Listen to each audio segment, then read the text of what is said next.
তাড়াতাড়ি চলো চলো চলো। একটা কর্ডলেস ওয়াইসকে দাও, একটা কর্ডলেস ওয়াইসকে দাও। ওইটাই দিতে হবে। একটা একটাকে দাও। না এটা একে দাও, সাইড ফুলটাকে ছেড়ো, ফুলটাকে ছেড়ো।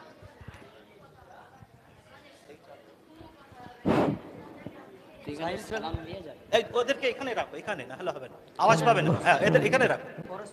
হ্যাঁ আচ্ছা ঠিক আছে চলো, রেডি রাখো। ওকে একে সাইদ আনোয়ারকার একে রেডি রাখো। আল্লাহ আব্দুল কাদিরকে আল্লাহ। হ্যাঁ একে নিয়ে নিন, এসে বসেন।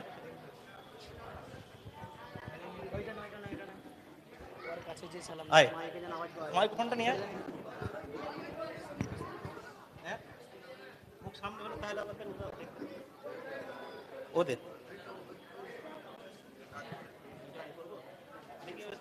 ঘুরে বসে এই তসরিটা দেখতে পাবে। ঠিক আছে ডাকলে চলো। এই সাহিল এটা নে, সাহিল ওদেরকে এখানে ডেকে নাও না। হ্যাঁ আল্লাহ আল্লাহ হ্যাঁ না আব্দুল কাদের আলী করে গরু আনতে আল্লাহ আল্লাহ বাইরে থেকে ছাড়া দিবে ওরা। চলো আল্লাহ। চুপ করি। আসসালামু আলাইকুম। ওয়ালাইকুম আসসালাম। আচ্ছা সব দেন, ওই যে মন্টু মিয়া আমার কাছ থেকে 50,000 টাকা ধার নিয়েছিল, তার কি খবর রে? তার তো কোনো পাত্তা নেই। সে মনে হয় হুজুর একটা গরু কিনেছে। ও ওর কাছে যা, যে ওর টাকাটা উসুল করে আয়। উজরিনা টাকা দেয়, ওর ঘরে যা জিনিসপত্র আছে সব নিয়ে চলে আসবি, যা। যাবো হুজুর? হ্যাঁ তুই যা। যাবো হুজুর, আমার কিন্তু খুব ক্ষমতা। হ্যাঁ তুই যা না, খামাখাই সব। যাবো হুজুর? হ্যাঁ যা, একটা কথা বারবার বলছে, যা। যাচ্ছি হুজুর। আল্লাহ আল্লাহ। ঝন্টু, এই ঝন্টু, তুই যে মাধবের কাছ থেকে 50,000 টাকা ধার নিয়েছিলিস, সেটা কি করেছিস? একটা গরু কিনেছি। সে গরুতে গরু নিয়ে যাবো। ওটা এখন নিয়ে গেলে আমার ছেলে পেয়ে তো না খেয়ে খেতে পেয়ে মরে যাবে। তোর ছেলে মেয়ে না খেতে মরে যাবে তো আমরা কি করব? তুই পয়সা দে, নয় গরু দে। সত্যি ভাই এখন একটু এমন করবেন না, আপনি হাজির একটু যে বোঝেন না। না না, রকম করা যাবে না। একটু বোঝেন না, আপনি বোঝেন সব বুঝবে। না না, আমি বোঝাতে পারবো না, তুই মাতব্বরের কাছে যে বুঝাবি। হাজি সাহেবকে একটু যে বোঝেন না আপনি। না আমি বোঝাতে পারবো না, তুই মাতব্বরের কাছে চ। আল্লাহ আল্লাহ। আসসালামু আলাইকুম। ওয়ালাইকুম আসসালাম। ওই তুই যে আমার কাছ থেকে 50,000 টাকা ধার নিয়েছিলি, কবে দিবি? এই মাসেই দেওয়ার কথা ছিল, কিন্তু আমার বাজার অনেক খারাপ, এখন তো দিতে পারবো না। এটা একটু মাফ করে যায় না? পয়সা না দিলে সব জিনিসপত্র দিয়ে দে আমাকে। এমন করবেন না, ওইটাই দিয়ে আমার ছেলেপুরা খেয়ে বেঁচে থাকে, না খেতে পেয়ে ওরা মরে যাবে। এটা যদি নিয়ে নেন। তুই মরে যাবি আমার তাতে কি? পয়সা দে। আমি তো হজ করেছেন, আপনার একটু মনে দেওয়া হয় না? হজ করেছি তো কি হয়েছে? তুই জানিস আমি হজ করে এসেছি, কত টাকা পয়সা খরচা হয়েছে? হ্যাঁ পয়সা করে উসুল করতে হবে তো। তাহলে একটু মাফ করা যায় না? তুই যখন বলছিস করা যেতে পারে, তুই কত করে দিয়ে দিস মাসে লাভ? 1010 টাকা। আচ্ছা 5 টাকা বাড়িয়ে দিচ্ছি, 1015 টাকা করে দিবি। আচ্ছা আর তুই আরো 6 মাস টাইম নে, বুঝলি? হাই স্যার, আপনি তো হজ করেছেন, আপনি সুদ খাবেন? চাপ বেয়াদব, সুদ নাকি? ইস্তেগফার পর। এটাকে সুদ বলা হয়? এটা তো লাভ, আমি আবার সুদ খেতে পারি? তাহলে একটু কম করে যাবে না? না কম হবে না, তোকে তো বললাম আরো 6 মাস টাইম দিচ্ছি, তুই খালি লাভের পয়সাটাই দে না, তাহলেই হবে, যা। খামা খাই। একটু কম করে যায় না? আপনি তো হজ করে এসেছেন। না আমি হজ করে এসেছি তো কি আছে? হ্যাঁ টাকাগুলো তুলতে হবে তো, যা এখন যা, যা বেরো। এখন একটু কিছুদিন পরে দিলে হবে না? সব দে, একে বের কর, খামা খাই সব। এই চ ইবাদত চ, সাথে একটু মাফ করে যাবে না? যত সব ন্যাকামো।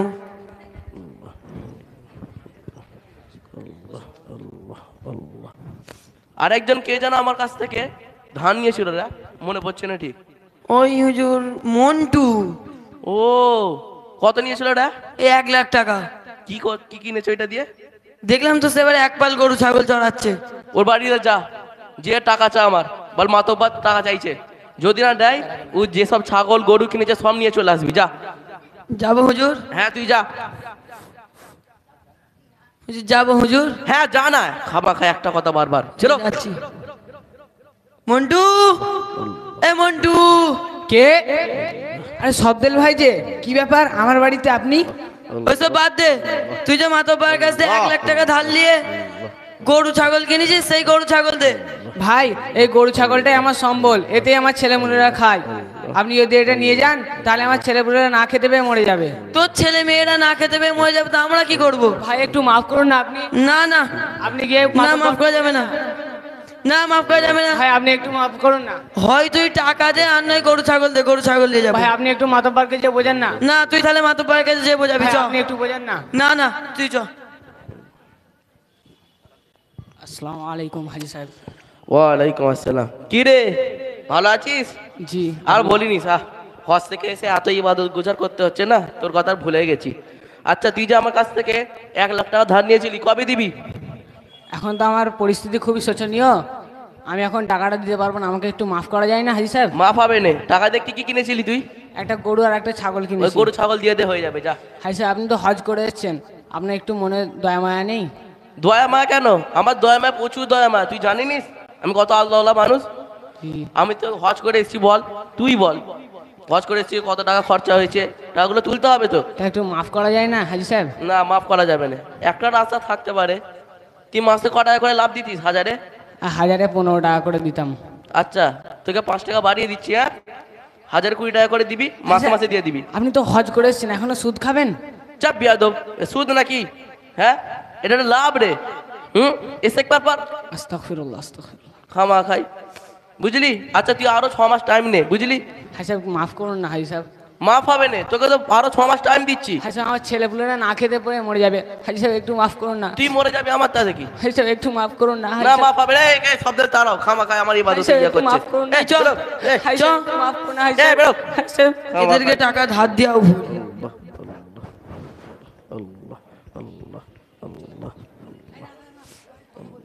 হুজুর, কি বল? চারিদিকে কান পাতলেই শোনা যাচ্ছে যে আপনি সুদ খান, সব লোকেরা বলতেছে। শব্দের তুই আমার খাস সাগরেদ হয়ে তুই আমাকে সুদ করে বলছিস? না হুজুর, আমি এরকম বলতে পারি না হুজুর, আমি তো আপনার খাস মুরিদ, হুম, আমি এরকম বলতে পারি। বাইরে যারা যারা আমাকে সুদখোর বলতেছে তো তাদেরকে বলবি হাজি সাহেব হজ করে আসছে, উনি আবার সুদ খেতে পারে? সুদ খাওয়া তো হারাম। বলবি হাজি সাহেব কত ইমানদার, বুঝলি? ওকে বলবি হাজি সাহেব তাহাজ্জুদ পড়ে, কত আল্লাহওয়ালা মানুষ। হাজি সাহেব আবার সুদ খেতে পারে? ওদেরকে যে বল দিবি, বুঝলি? জি হুজুর। আসসালামু আলাইকুম আব্বাজান, কেমন আছেন? ওয়ালাইকুম আসসালাম। ভালো আছিস? আলহামদুলিল্লাহ তোর মা ভালো আছে? ভালো আছে। তুই ভালো আছিস তো? জি। ও ভালো। আব্বাজান চারিদিক গেলেই বলছে সুদখোরের ছেলে। হ্যাঁ, তুই আমাকে সুদ করে বললি? আমি তোর বাপ হয়ে তুই আমাকে সুদ করে বললি? না, চারিদিক বেরোলেই বলছে সুদখোরের ছেলে। ও, যারা যারা বলছে তাদেরকে বলবি আমার বাপ সুদ খায় না, বুঝলি? ঠিক আছে, মা বলেছে সুদখোর না ছেলে বাড়ি থেকে চলে যাবে। তোর মা যখন বলছে সুদ খেলে বাড়ি ছেড়ে চলে যাবে, যেতে চাইছে যেতে দে, আর কি বলবো। কিন্তু তোর মাকে বলবি যা করছি তোদের জন্যই করছি, এটা সুদ না, এটা হচ্ছে লাভ, বুঝলি? ঠিক হ্যাঁ। আছে, হয় সুদ ছেড়ে নেই আম্মাজিকে ছানবেন। তোরা যখন ছেড়ে যেতে চলে যাচ্ছিস যা তাহলে, কিন্তু যা করছি তোদের ভালোর জন্য করছি, তোদের ভবিষ্যতের জন্য করছি আমি, বুঝলি? চল যা।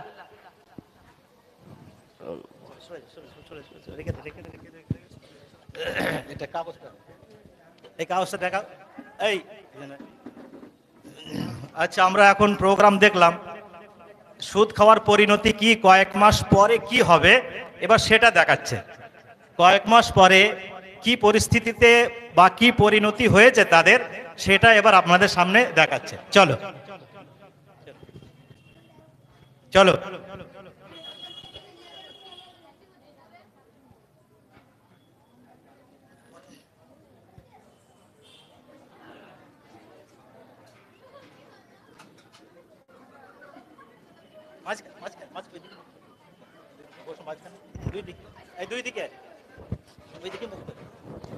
এই একটু একটু বসে যান না, চেয়ারে চেয়ারে বসে যান, তাহলে ভালো হবে।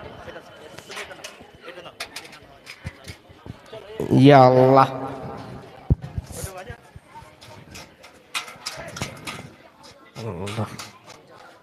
একটা পয়সা দে বাবা, আসসালামু আলাইকুম।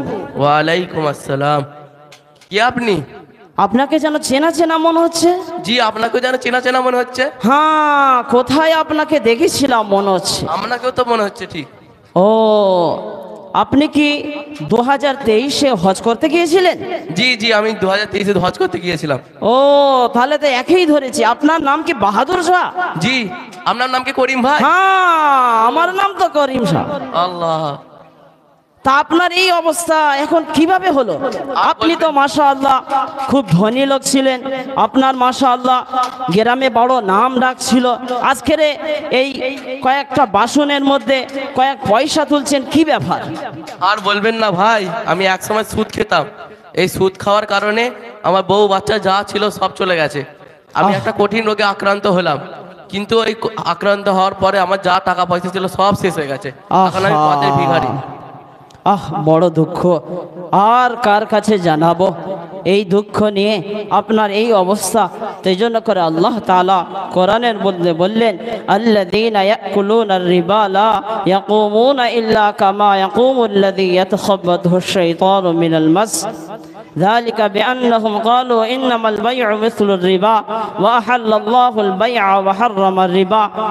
আল্লাহ তাআলা কোরআনের মধ্যে বললেন, যদি মানুষ সুদ নেয় যারা, তাদেরকে আল্লাহ তাআলা কিয়ামতের দিন ভূতের আকৃতিতে ওঠাবেন। আর আল্লাহ তাআলা ব্যবসাকে হালাল করেছেন এবং সুদকে হারাম করেছেন। তাহলে আমরা এখান থেকে কিভাবে নিরাময় পাবো?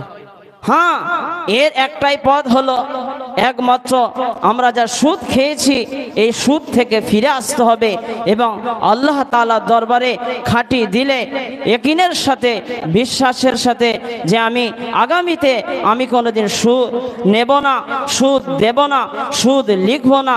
আল্লাহ রাসূল সাল্লাল্লাহু আলাইহি ওয়াসাল্লাম যেমন কোরআনের মধ্যে বলেছেন, সুদ লেনেওয়ালা সুদ দেনে, আল্লাহ রাসূল সাল্লাল্লাহু আলাইহি ওয়াসাল্লাম যেমন হাদিস পাকের মধ্যে বলেছেন, সুদ যারা দেয়, সুদ যারা নেয় এবং সুদ যারা লেখে, যারা সাক্ষী রাখে, তাদেরকে আল্লাহ রাসূল সাল্লাল্লাহু আলাইহি ওয়াসাল্লাম এবং আল্লাহ তাআলার পক্ষ থেকে লানত করেছেন।